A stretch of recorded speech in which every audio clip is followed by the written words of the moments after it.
CP Radhakrishnan यांची महाराष्ट्राच्या राज्यपालपदी नियुक्ती झालेली आहे। दुसरीकडे महाराष्ट्रातील ज्येष्ठ नेते हरिभाऊ बागडे यांची राजस्थानच्या राज्यपालपदी नियुक्ती झाल्याचं समजतंय। राष्ट्रपती द्रौपदी मुर्मू यांनी या नियुक्त्या केल्याचं पत्रक राष्ट्रपती भवनाकडून सध्या जारी करण्यात आलं आहे। या संदर्भात अधिकची माहिती जाणून घेऊयात। आमचे प्रतिनिधी पंकज दळवी सध्या आपल्यासोबत आहेत। पंकज, दक्षिण भारतातल्या भाजपाचे एक नेतृत्व असलेले CP राधाकृष्णन हे महाराष्ट्राचे राज्यपाल म्हणून त्यांची नियुक्ती केलेली आहे। रमेश बैस हे 18 फेब्रुवारी 2024 पासून महाराष्ट्राचे राज्यपाल होते, मात्र आता हा बदल केलेला आहे।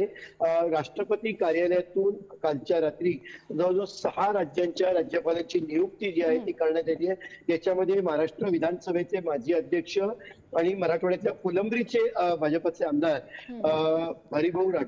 हरिभाऊ बागडे यांची नियुक्ती जी आहे ती राजस्थानच्या राज्यपालपदी जी आहे ती करण्यात आलेली आहे। राधाकृष्णन यांच्याविषयी बोलायचं झालं तर ते भाजपाचं दक्षिण भारतातलं एक मोठं नाव आहे, मोठं नेतृत्व आहे। दक्षिण भारतामध्ये भाजपाचा पक्ष वाढवण्यासाठी त्यांनी अनेक वेळा काम केलं, अनेक वर्ष काम केलेलं आहे। ते केरळचे प्रभारी होते किंवा कोईमतूरचे ते भाजपाचे प्रदेशाध्यक्ष सुद्धा होते। 2 वेळा ते खासदार म्हणून निवडून गेलेले आहेत। कोईमतूर हे त्यांचं मेन कार्यक्षेत्र राहिलेलं आहे। असं असताना दक्षिण भारताचा मध्ये भाजपा रुजवण्यासाठी त्यांनी काम केलं, त्यांना महाराष्ट्राचं राज्यपाल पद देण्यात आलं। पण सगळ्यात महत्वाची गोष्ट ही की राज्यपाल पद त्यांच्याकडे आले त्यांना पार्श्वभूमी येणाऱ्या विधानसभा निवडणुकींची आहे।